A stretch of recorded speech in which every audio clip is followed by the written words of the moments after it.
Hello, it's Phillip Taylor speaking from Richmond, Green Chambers in London. Today I'm looking at a book which we reviewed before on quite a few occasions. It's one of the oldest books the Legal Action Group have actually published. It's called Homelessness and Allocations. This is one here. It's now in a 12th edition. It's been written now by Adrian Andrew Arden. I do apologise, I've got his name wrong. Andrew Arden and Justin Bates. It's published, as I say, by the Legal Action Group. Andrew has obviously written this book in the past. It's been around a long time. But what is new with this book? Well, I'm going to explain. I'll show you the book in a minute. It's bigger than it was, as usual. But Legal Action Group, the Access to Justice charity, are continuing to publish it. It's extremely helpful for anybody involved in issues concerning homelessness. And so Elizabeth and I have given it a title of our review, The Definitive Guide to the Rights of the Homeless, now in a new 12th edition for 2021. I say that because obviously we've been through a very difficult time. I've had the book for a little while before I've been able to review it. It's not been an easy time in 2021 with the pandemic now just effectively coming, we hope, to an end. Let's have a look at the book anyway. It's a heavy book for a paperback. There it is. It's relatively recent than we had the previous edition. There's the back of the book there. You'll see that the book has got a shaded area. That shaded area is actually the appendix statutes. You can see it's, when you look at the size of the book, it's about a third of the book, in fact. But it's got statutes and a whole range of important pieces of legislation.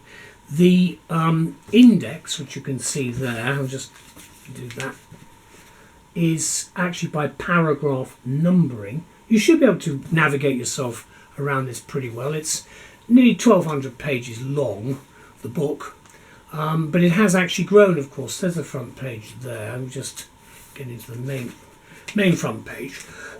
Excuse me, there. It's got a subtitle, A Guide to the Housing Act 1996, Parts 6 and 7, and the Housing Wales Act 2014, Part 12. And there are editorial assistants who are not mentioned here, but I'll mention them. The editorial assistant is Brooke Lyne, who's a barrister at Landmark Chambers.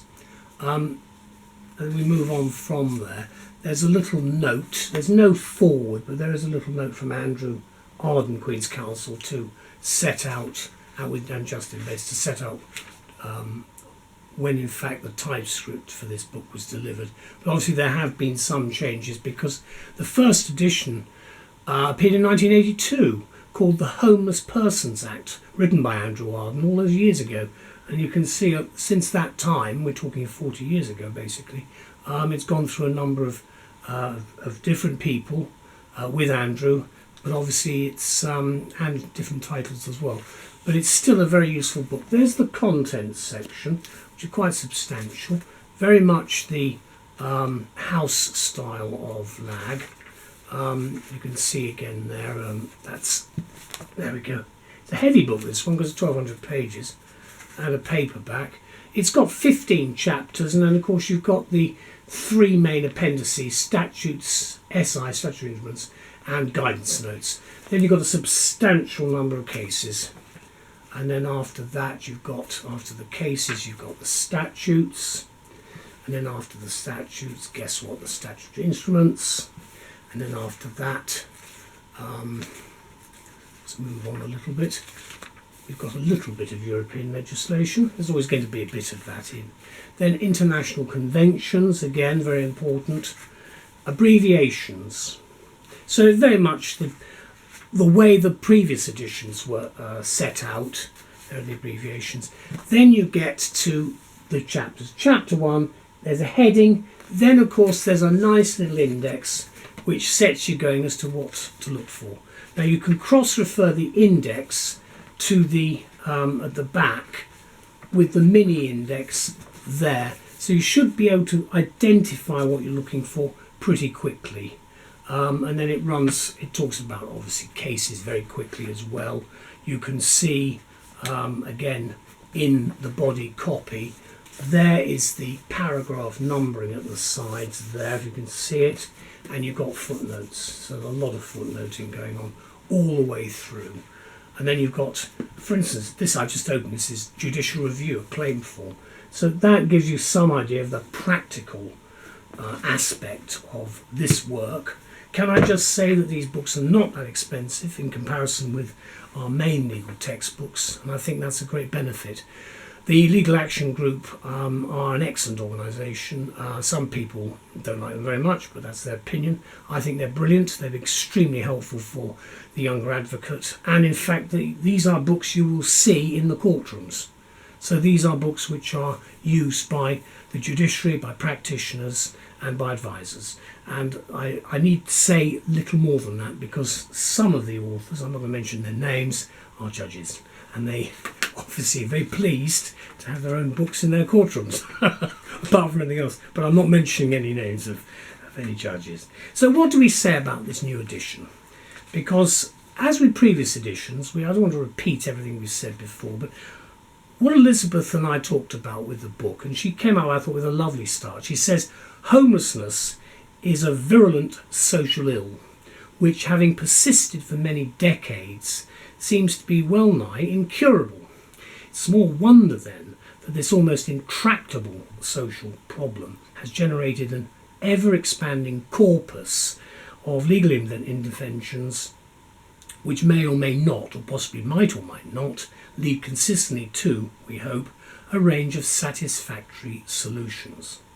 Now, I think that sets the picture, because the problem we've got, without getting to politics, is that during the pandemic we've had a major problem concerning possession actions, evictions and so forth. That is now coming to an end. The court system is in chaos as I speak, and I'm not going to apologise to anybody who says it isn't, because it is, from what I've seen. There are so many cases and so many backlogs that something will have to be done, and hopefully quite quickly.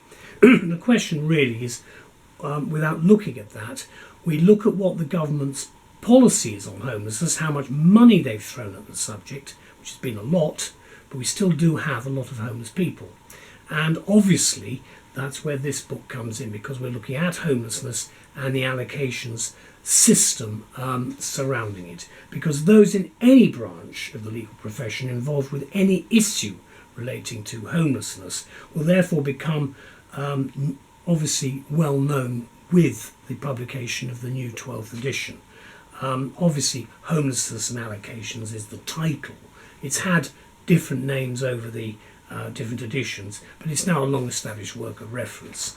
And of course, the author, the author is Andrew Arden, Queen's Counsel, and he's presided over this publication since it first appeared. That's in 1982, when it was called the Homeless Persons Act. Obviously, it then went through different names and resulted in, for instance, the Housing Homeless Persons Act 1977 resulted in new duties being brought forward towards the homeless. And I can remember when that piece of legislation came out at the time, and some of the problems that people were faced with that statute. Now, across almost 1,200 pages, Arden and Justin Bates have offered us a wealth of updated material, which reflects the dizzying pace of change which has taken place since the previous edition appeared in 2018. Now, I know it's 3 years, but again, a lot has happened in that time. Obviously, changes to the law engendered by Brexit, covering both the pre- and post-Brexit positions. Also, you should note the changes resulting from the Domestic Abuse Act, at last now on the statute book in 2021. It's had a long and checkered history, a lot of problems because of all sorts of difficulties with Parliament, but it's there, and it prioritises the survivors of domestic abuse and introduces, for example, the duties of local authorities to develop a domestic abuse strategy. I just hope they do it, because that's been a problem I still believe that has not been addressed in the past. And of course it is a difficult issue, whatever, it's an emotional issue, but whatever one thinks, it's something which effectively the state must take a lead in. And of course you may assume the multiplicity of developments which have evolved during the pandemic are of course covered here in detail, including changes to both the English and the Welsh codes of guidance due to the pandemic, which have been updated in April 2021. And let me just say that one of the things the pandemic did throw up is the fact that we have 4 nations in the United Kingdom, and that became much more apparent because although we're England and Wales, Wales still have their own identity, and that's why I'm making that point very specifically, because they've got their own codes of guidance.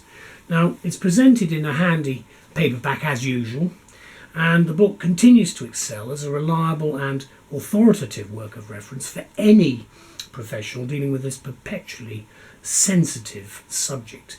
And consider that there are 100 pages of tables, cases, statutes, SIs and international conventions, abbreviations and so forth at the beginning. So there's a huge amount of stuff right at the beginning. And at the back, you've also got 300 pages of appendices. As I've said, the statutes, the SIs and guidance.